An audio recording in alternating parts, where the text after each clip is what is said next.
Bismillahirrahmanirrahim. Assalamualaikum warahmatullahi wabarakatuh. Ayyuhal akhwat, arsyadakunallah. Kaifa halukum? Mudah-mudahan dalam lindungan Allah Subhanahu wa taala.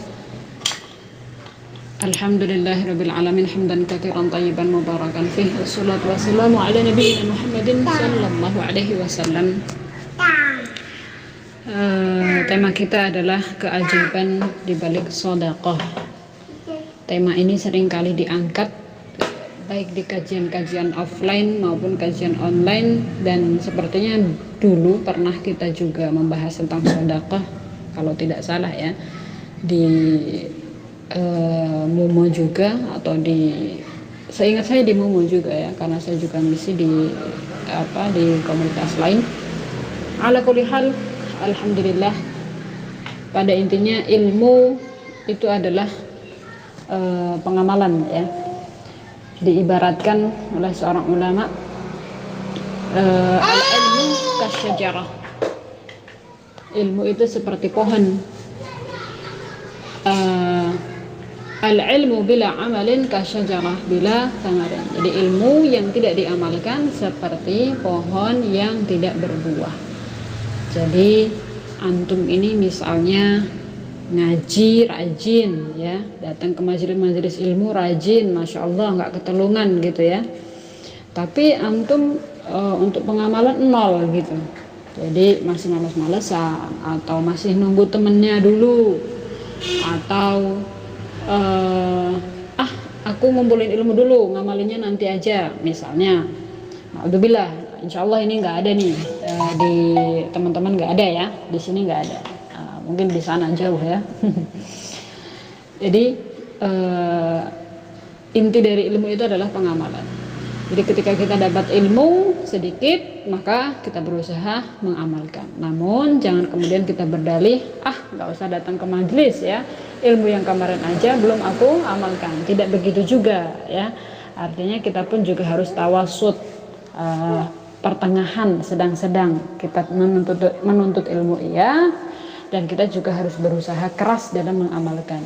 Nah, sedekah dalam ayat disebutkan banyak sekali ya. Ada menggunakan perintah sedekah, ada menggunakan perintah infak, zakat. Nah, sebelumnya coba saya tanya, apa sih perbedaan dari zakat, sedekah, dan infak ini? Kalau zakat sudah jelas ya, zakat itu wajib, hukumnya adalah wajib ain. Kalau dia adalah zakat fitri, maka dia wajib ain, setiap muslim wajib mengeluarkannya. Nah, kalau sedekah dan infak ini hukumnya adalah sunnah. Kalau infak sendiri fardu kifayah. Fardu kifayah itu apabila sekelompok sudah melaksanakan atau melakukan, maka sebagian orang yang lain sudah cukup gitu ya. Contoh misalnya infak operasional masjid ya. Kalau misalnya sudah ada beberapa di masyarakat kita yang sudah berinfak, maka sebagian yang lain sudah gugur gitu ya, tidak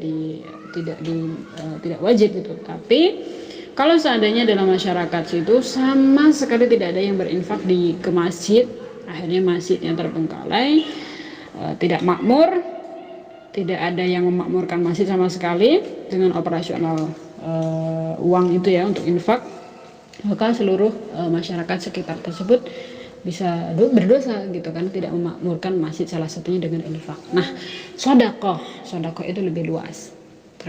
Terkadang ya Allah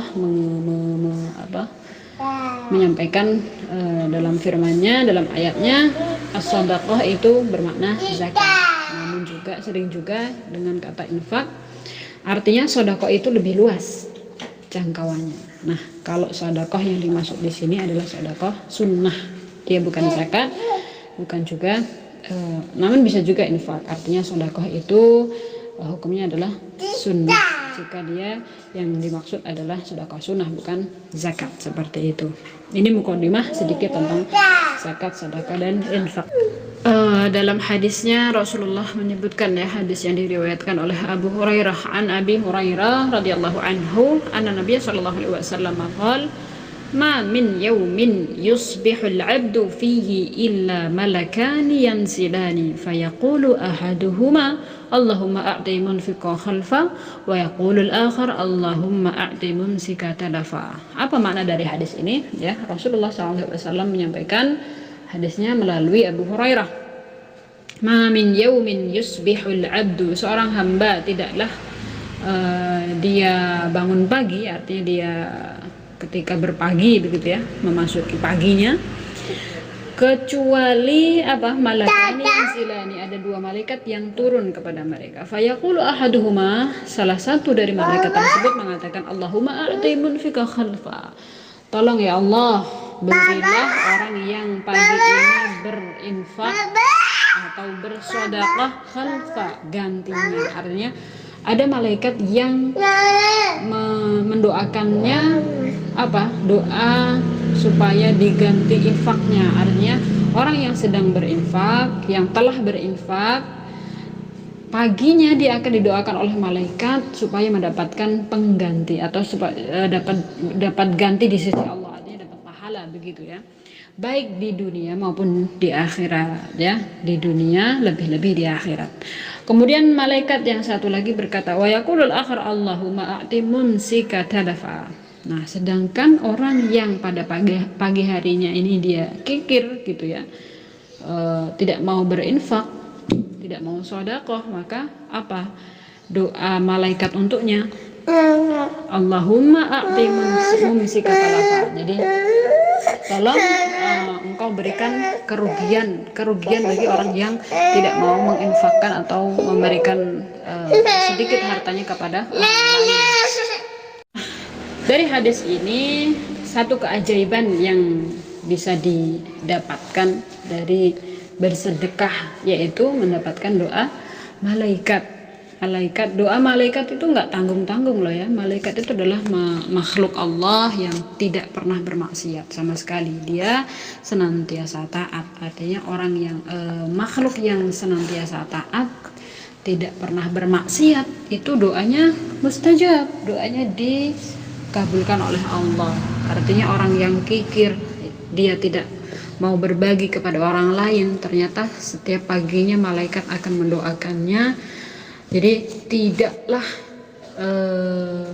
kekikirannya itu kecuali akan menambah kekikiran yang lain. Artinya dia akan terus rakus dengan dunia ini dan tidak mau berbagi, dan itu terus malaikat akan mendoakannya sampai dia benar-benar mengikhlaskan sebagian hartanya untuk orang lain. Nah, sedangkan orang yang berinfak, dia akan senantiasa didoakan malaikat. Orang yang didoakan malaikat itu berarti senantiasa bersama malaikat, kan begitu. Jadi dia bersama malaikat dan dia senantiasa didoakan oleh malaikat, dan dia orang yang berinfak itu tidak akan pernah merugi. Kenapa? Karena malaikat sendiri yang didoakan supaya Allah menggantinya baik di dunia maupun di akhirat. Nah, diganti ini bukan seperti uang diganti uang ya, meskipun sebagian ada yang seperti itu, namun cara Allah mengganti sedekah kita itu adalah sesuai dengan kebutuhan kita, atau sesuai dengan penilaian Allah ya. Menurut Allah ini baik, maka Allah akan berikan ya. Jadi bukan berarti ketika kita berinfak 1000 karena memang ada ayatnya ya, nanti akan tumbuh 7, kemudian akan menumbuhkan beratus kali lipat. Nah, kalau kita infak 10.000 kemudian nanti akan kita mendapatkan 700.000. Nah, tidak seperti itu. Artinya itu adalah jadi memang matematika kita dengan matematika Allah itu memang berbeda. Yang perlu kita yakini adalah dengan sedekah itu bisa mendatangkan doa malaikat. Dan hadis berikutnya yaitu tentang keajaiban sedekah tentunya, yaitu hadis yang diriwayatkan oleh Mu'ad ya radhiyallahu anhu ani Nabi sallallahu alaihi wasallam, as-saumu junnah was-sadaqatu tutfi'ul khati'ah kama tutfi'ul ma'u an-nara. Ini disebutkan dalam kitab Mishkatul al-Masabih lil Albani. Jadi Syekh Albani beliau mengumpulkan salah satu hadis yang berkaitan dengan sedekah yaitu tentang Sedekah diantaranya diawali dengan as-shaumu junnah. Puasa itu adalah perisai. Jadi ini adalah keutamaan berpuasa. Di sini disebutkan as-shaumu. Puasa apa saja? Yang jelas kalau puasa wajib sudah pasti ya. Baik itu puasa wajib maupun puasa sunnah, bahwa puasa itu disebutkan sebagai perisai. Perisai dari apa? Dari api neraka. Jadi antum ini adalah busyra, kabar gembira bagi antum yang yang rutin, yang istiqomah dalam puasa, baik puasa Senin Kamis atau puasa yang lainnya ya, puasa Daud mungkin dan lain sebagainya. Jadi yang jelas antum istiqomah ya, maka puasa itu akan kembali kepada diri kita, yaitu akan menjadi tameng, akan menjadi perisai kita dari api neraka. Tentu jika puasa itu kita lakukan karena Allah Ta'ala. As-shaumu junnah was-shadaqatu tudfi'ul khati'ah kama tudfi'ul ma'u an-nara. Jadi Rasulullah menyebutkan bahwa sedekah itu tudfi'ul khati'ah, bisa menghapuskan kesalahan. Tentu kesalahan di sini adalah kesalahan yang sering kali dilakukan oleh manusia. Dan kesalahan di sini tentu dia bukan dosa besar. Kalau dosa besar itu diperlukan taubat ya, taubatan nasuha. Kalau dosa-dosa kecil atau kesalahan-kesalahan yang manusia sering kali lakukan itu bisa dihapus dengan cara beramal soleh ya. Seperti juga halnya sholat ya, sholat itu diibaratkan mandi ya. Seandainya Rasulullah pernah mengabarkan ya, apakah kamu coba bayangkan begitu ya, bayangkan kalau seandainya depan rumahmu itu ada kali, kamu mandi di kali tersebut sehari 5 kali ya, pasti nggak akan ada kotoran yang sedikit pun nempel dalam badan kita kan begitu. Mandi 2 kali aja masya Allah kan kita masih terlihat fresh, cantik gitu ya. Belum mungkin ada yang pakai kecantikan yang lain ya kan. Nah itu baru 2 kali. Nah kalau coba seandainya mandi 5 kali, masya Allah pasti kan kinclong gitu ya, glowing. Jadi sholat pun juga sebagai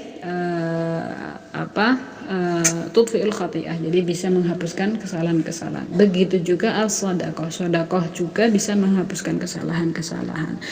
Jika kesalahan itu adalah dosa-dosa kecil, kalau dosa besar itu perlu taubat ya. Dan dosa besar misalnya itu berkaitan dengan had atau batasan atau hukuman di dunia yang harus dikerjakan, maka itu harus dikerjakan. Seperti misalnya dosa zina, dosa membunuh, dosa mencuri ya. Mencuri itu juga dosa besar ya, karena ada hadnya. Apa itu had? Had itu adalah satu hukuman yang harus dilakukan di dunia. Seperti potong tangan ya kan, mencuri tentu ada nisab, ada batasannya ya, berapa gram misalnya. Kalau hanya nyuri ayam ya nggak harus potong tangan ya. Nyuri ayam cukup bertaubat saja tentunya. Namun jangan diremehkan. Nah, jadi as-shadaqah tudfi'ul khati'ah kama tudfi'ul ma'u an-nar. Sebagaimana air bisa mematikan api. Jadi semakin banyak apinya, maka kita perlu air yang banyak pula untuk mematikan api tersebut. Nah, seperti itu pula seorang hamba ketika dia melakukan kesalahan banyak, maka dia butuh amal soleh yang lebih banyak untuk bisa menghapuskan kesalahan-kesalahannya tadi. Jadi itu adalah perumpamaan sederhana yang logikanya kita bisa, oh iya ya seperti itu, begitu ya. Kemudian hadis berikutnya, wa an Anas bin Malik radhiyallahu anhu qala Rasulullah sallallahu alaihi wasallam, inna shadaqata la tudfi'u ghadabar rabbi wa tadfa'u maytatas su. Ini disebutkan dalam silsilah as-sahihah al-mukhtasarah Syekh Albani lagi ya. Jadi beliau menyebutkan sedekah itu la tudfi' ghadabar rabb. Jadi bisa menjadi bisa meredam ghadabar rabb ya, amarahnya Allah gitu ya. Jadi ketika kita berbuat salah, kemudian Allah itu marah begitu. Nah, amarahnya Allah ini bisa diredam dengan as-shadaqah. Tentunya shadaqah ikhlas lillahi ta'ala, berharap hanya wajah Allah, berharap hanya pahala Allah ya. Nah, ini Masya Allah sekali gitu ya, ketika orang marah itu belum tentu ya orang itu disogok-sogok atau dikasih apa itu belum tentu dia akan redam amarahnya. Namun Allah, karena Allah itu maha pemurah, Allah maha pengasih, Allah tidak seperti itu ya. Bukan berarti Allah ini minta sogokan, enggak ya. Ini semuanya kembali kepada hambanya, semuanya kembali kepada kita semuanya. Jadi sedekah itu bisa meredam amarah Allah, watadfa, dan bisa menghindarkan si pelakunya dari apa? Maitatasu, dari mati yang su'ul khatimah. Na'udzubillah. Karena doa kita adalah Allahumma inna nas'aluka husnul khatimah, ya kan? Kita senantiasa minta ketika nanti malaikat mencabut nyawa kita minta supaya dalam keadaan husnul khatimah, minimal sekali sedang dalam keadaan beramal soleh.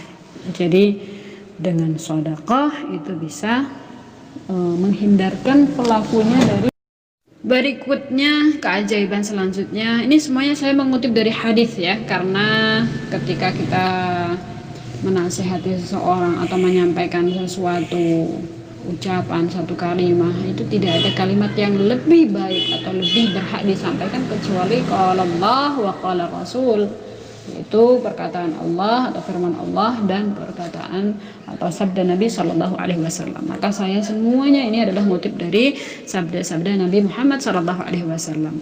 Berikutnya hadis masih tentang sedekah, yaitu yang diriwayatkan oleh Amr wa an Amr bin Auf ya radhiyallahu anhu qala Rasulullah sallallahu alaihi wasallam inna shadaqatal muslimi tazidu fil umr wa tamna'u maitata su'in wa yadhhaballahu bihal kibar wal fakhr. Disebutkan dalam kitab At-Targhib At-Tarhib.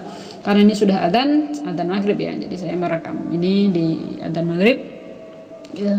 Nanti bisa kita lanjutkan. Inna shadaqatal muslim, sedekahnya seorang muslim itu tazidu fil umar, bisa menambah umur seorang hamba. Jadi ini keajaiban. Ada orang yang dia sakit ya, sudah divonis oleh malaikat, sudah divonis oleh dokter, kamu mati besok ya, umur kamu tinggal 3 bulan, umur kamu tinggal sekian hari dan lain sebagainya. Nah, ketika dia bersedekah lillahi ta'ala, ternyata setelah 3 bulan dia masih sehat, masih Allah beri usia panjang. Artinya perkataan manusia itu tidak ada yang paten, tidak ada yang tahu, karena memang umur itu Allah yang memberi, Allah yang menentukan. Dengan sedekah maka itu bisa tazidu fil umur, bisa menambah panjang usia. Nah, nambah panjang usia ini bisa secara makna, bisa secara zahir. Artinya ketika orang yang gemar bersedekah itu panjang usianya, diberi usia 80, 90 bahkan sampai 100. Ada pula yang dia gemar sedekah tapi ternyata di usia 20 dia sudah dimatikan oleh Allah. Artinya dia secara makna. Nah, ketika dia gemar bersedekah, ternyata sedekahnya ini ya masih mengalir untuknya. Artinya atau sedekah ini masih dimanfaatkan oleh orang lain, seolah-olah pelakunya ini masih hidup. Nah, ini adalah secara makna. Walaupun dia di usia 20 ini sudah dimatikan Allah atau sudah diwafatkan Allah, tetapi secara makna sebetulnya orang ini masih bisa memberi manfaat kepada orang lain yang masih hidup. Bahkan dikabarkan ya, sedekah ya orang yang sudah meninggal kemudian dia dimakamkan ya di alam barzah, itu dia merengek kepada malaikat ya, dia minta, ya Allah seandainya aku dihidupkan 2 menit saja, apa yang kira-kira dia lakukan? Yang ingin dia lakukan adalah bersedekah. Kenapa? Karena dengan sedekah itu bisa memberi manfaat kepada orang lain ya. Sholat ada keutamaannya, tetapi keutamaan sholat itu kembali kepada dirinya ya. Akan tetapi kalau sedekah itu manfaatnya selain kepada dirinya juga kepada orang lain ya.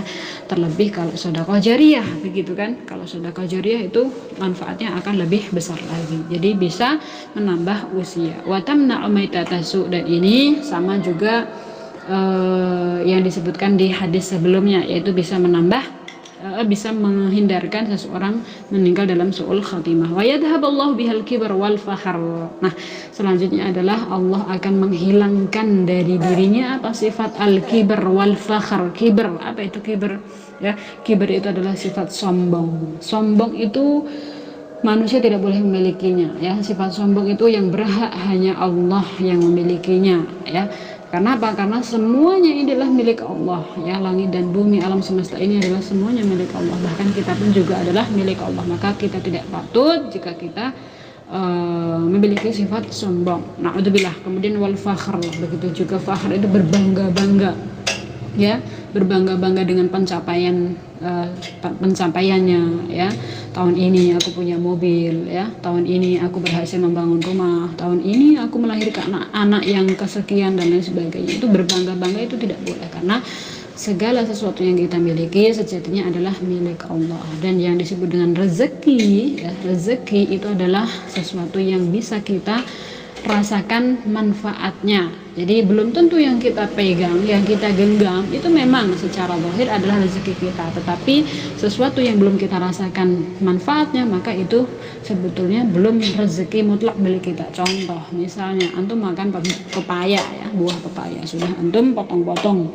Nah, dimakan, ya, ternyata mau dimakan itu jatuh. Nah, ketika jatuh kan sudah nggak bisa dimakan tuh. Nah, artinya rezeki buah pepaya tadi yang dihitung milik antum itu adalah yang masuk ke dalam perut, yang bisa antum merasakan manfaatnya, yang bisa diserap vitamin-vitaminnya, kandungan-kandungannya dari buah pepaya tadi. Artinya buah pepaya yang jatuh tadi, meskipun sudah antum genggam, sudah antum sendok, bahkan sudah mau masuk mulut, itu adalah bukan rezeki antum. Jadi rezeki itu adalah hakikatnya yang bisa kita rasakan manfaatnya.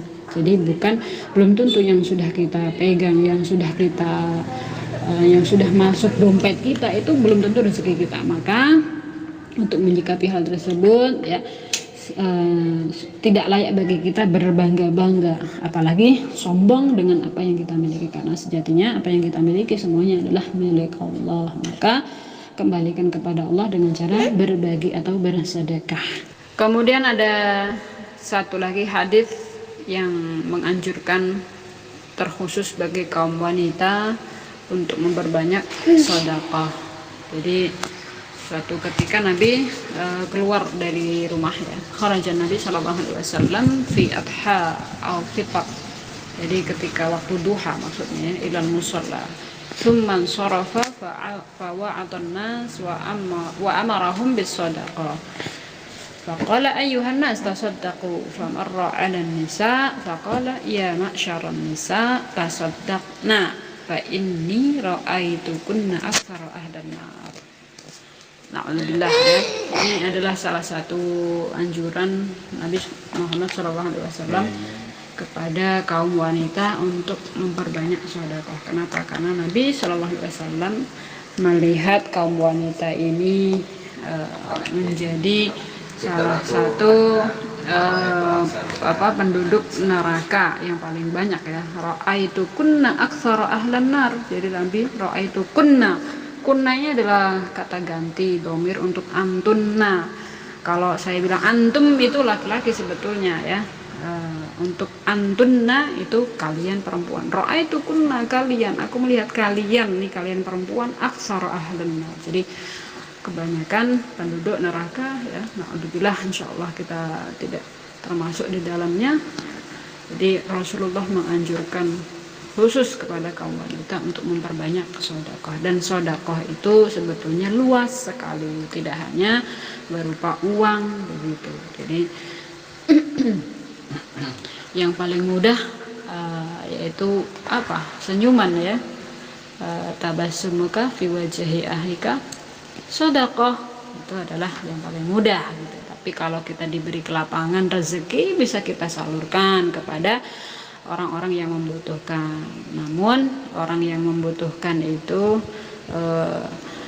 bisa bertingkat-tingkat, ya. Di antaranya kita lihat dulu orang yang terdekat, keluarga kita, saudara kita, adik-adik kita, baru kepada orang lain, tetangga kita, orang-orang teman-teman kita yang mungkin membutuhkan, ya, seperti itu. Mungkin beberapa hadis ini saja yang bisa saya sampaikan ya, karena sudah maghrib. Langsung nanti kita masuk ke sesi tanya jawab saja ya, karena tadi sudah ada banyak hadis yang saya sampaikan ya, diantaranya keajaiban sedekah itu bisa memperpanjang usia ya, kemudian bisa menyembuhkan penyakit, itu bisa ya, kemudian bisa menghapuskan dosa-dosa ya, dan bisa menghapuskan kesalahan-kesalahan dan lain sebagainya, bisa meredam amarah Allah, seperti itu. Lanjut kita pada diskusi ya. Billahi taufiq wal hidayah. Wassalamualaikum warahmatullahi wabarakatuh.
Nasallallahu salamah.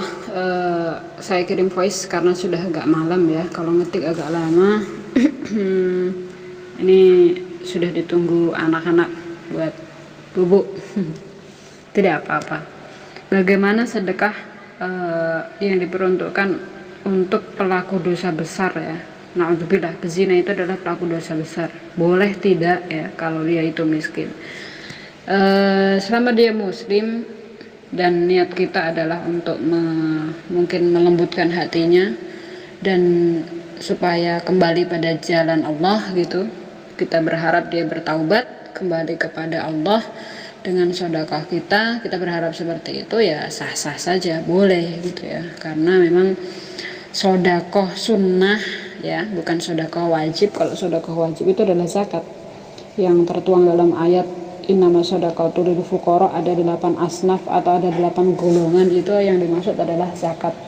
Kalau sedekah sendiri yang sedekah sifatnya sunnah itu boleh kepada siapa saja, memang urutannya adalah kepada diri sendiri ya. Kan nggak boleh nih kita sedekah kepada orang lain ya, sedekah semuanya kita keluarkan tapi kepada diri sendiri kita bakhil, misalnya sakit tidak berobat dan lain sebagainya, itu tidak boleh. Jadi kepada diri sendiri, kemudian orang tua, maksudnya di sini adalah kerabat ya, keluarga, dan baru kepada orang lain. Nah, orang lain di sini misalnya dia adalah pelaku dosa sekalipun ya, sah-sah saja, boleh dengan niatan kita berharap dia mau bertaubat ya. Dan kalau antum ini bersedekah kepadanya, mungkin bisa dengan mengajak dia ya kan, mengajak dia untuk bertaubat, menasehatinya. Bisa jadi ini adalah salah satu kesempatan begitu. Tapi kalau misalnya masih ada orang lain yang lebih berhak gitu ya dari dia gitu, ada baiknya diberikan kepada orang yang lebih berhak, karena berkaitan dengan uang yang kita berikan ini kan digunakan untuk apa gitu kan. Ibaratnya misalnya kita memberikan uang kepada pelaku dosa besar atau pelaku maksiat, ya pasti uang itu akan digunakan untuk bermaksiat kan begitu ya. Tapi kalau seandainya uang kita ini kita berikan kepada penghafal Al-Quran, kepada orang-orang yang dia ini melakukan amal-amal soleh ya, maka kita pun akan mendapatkan pahala gitu kan, karena kita telah membantu dirinya. Nah, ini pastikan sedekah uang yang kita keluarkan untuknya ini digunakan untuk apa gitu. Jadi kita juga harus berhati-hati juga ya. Nasallallahu alaihi. Mudah-mudahan wanita tersebut segera bertaubat gitu ya, dan antum bisa bersedekah dengan tentunya dengan lebih baik lagi gitu ya, karena dia sudah bertaubat. Allahu a'lam.